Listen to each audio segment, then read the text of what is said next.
Hello, welcome back. Moby Dick, we're on chapter 33, the Specksnyder. We're downstairs in the Cloud House today. Slight change of scenery, hopefully you can hear me downstairs alright. We'll see.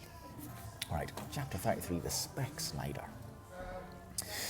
Concerning the officers of the whalecraft, this seems as good a place as any to set down a little domestic peculiarity on shipboard arising from the existence of the harpooner class of officers, a class unknown, of course, in any other marine than the whale fleet. The large importance attached to the harpooner's vocation is evinced by the fact that originally in the old Dutch fishery, 2 centuries and more ago, the command of a whale ship was not wholly lodged in the person now called the captain, but was divided between him and the officer called the Specksnyder.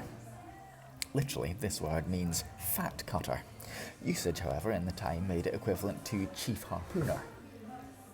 In those days, the captain's authority was restricted to the navigation and general management of the vessel, while over the whale hunting department and all its concerns, the Specksnyder, or chief harpooner, reigned supreme. In the British Greenland fishery, under the corrupted title of Specksnyder, the old Dutch official is still retained, but his former dignity is sadly abridged. At present he ranks simply as senior harpooner, and as such is but one of the captain's more inferior subalterns. Nevertheless, as upon the good conduct of the harpooners, the success of a whaling voyage largely depends, and since in the American fishery he is not only an important officer in the boat, but under certain circumstances, night watch on a whaling ground, the command of the ship's deck is also his. Therefore, the grand political maxim of the sea demands that he should nominally live apart from the men before the mast, and be in some way distinguished as their professional superior, though always by them familiarly regarded as their social equal.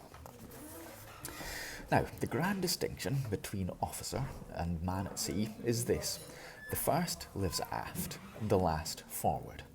Hence, in whale ships and merchantmen alike, the mates have their quarters with the captain, and so too in most of the American whalers, the harpooners are lodged in the aft part of the ship.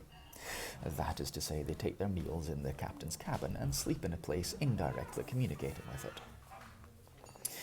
Though the long period of a southern whaling voyage, by far the longest of all voyages now or ever made by man, the peculiar perils of it and the community of interest prevailing among a company, all of whom, high or low, depend for their profits, not upon fixed wages, but upon their common luck, together with their common vigilance, intrepidity, that's a good word, intrepidity, and hard work. Though all these things do in some cases tend to beget a less rigorous discipline than in merchantmen generally, yet never mind how much like an old Mesopotamian family these whalemen may, in some primitive instances, live together.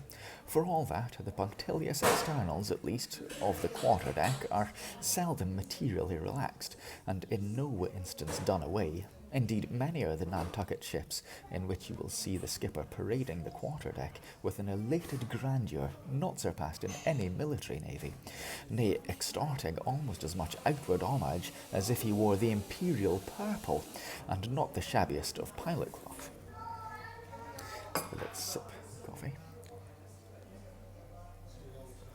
And though, of all men, the moody captain of the Pequod was the least given to that sort of shallowest assumption, and though the only homage he ever extracted was implicit, instantaneous obedience, though he required no man to remove the shoes from his feet ere stepping upon the quarterdeck, and though there were times when, owing to peculiar circumstances connected with events hereafter to be detailed, he addressed them in unusual terms, whether of condescension or in terrorem or otherwise, yet even Captain Ahab was by no means unobservant of the paramount forms and usages of the sea.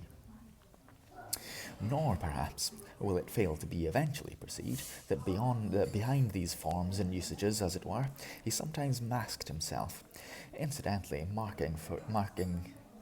making use of them for other and more private ends than they were legitimately intended to subserve. That certain sultanism of his brain, which had otherwise in a good degree remained unmanifested, through these forms that same sultanism became incarnate in an irresistible dictatorship.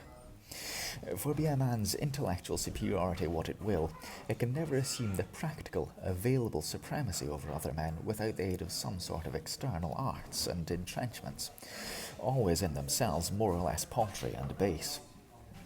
That it is that forever keeps God's true princes of the empire from the world's hustings, and leaves the highest honours that this air can give to those men who became famous more through their infinite inferiority to the choice hidden handful of the divine in art, than through their undoubted superiority over the dead level of the mass. Such large virtue lurks in these small things when extreme political superstitions invest them, that in such royal instances, even to idiot imbecility, they have imparted potency. But when, as in the case of Nicholas the Tsar, the ringed crown of geographical empire encircles as his imperial brain, then the plebeian herds crouch abased before the tremendous centralization. Nor will the tragic dramatist who would depict moral indomitableness in its fullest sweep and direct swing ever forget a hint, incidentally so importantly as his art, as the one now alluded to. But Ahab, my captain, still moves before me in all his Nantucket grimness and shagginess, and in this episode touching emperors and kings, I must not conceal that I have only to do with a poor old whale hunter like him, and therefore all outward majestical trappings and housings deny me. O Ahab, what shall be grand in thee? It must needs be plucked at from the skies, and dived for in the deep, and featured in the unbodied air. End of chapter. Okay, we've learned a little bit about the structure of the officers again, with the, what was it, this Specksnyder. Interesting one. Do we have enough time for the next chapter? I think we do. Shall we? I'll tell you what, we'll leave it for next time. I shall finish my coffee in peace. We'll leave the next chapter, the cabin table, for next time. Might record it later this week, rather than next Thursday. So, as always, if you're enjoying it, enjoying me reading, let me know. Let me know in the comments. If you really wanted to, you could buy me a coffee. Use my Buy Me a Coffee page. buymeacoffee.com/A9630 if you wanted to send me £5 worth of coffee. That'd be lovely. And I'll see you next time. Thanks for listening. Thanks for watching. On to the next chapter right now if you want to. Bye.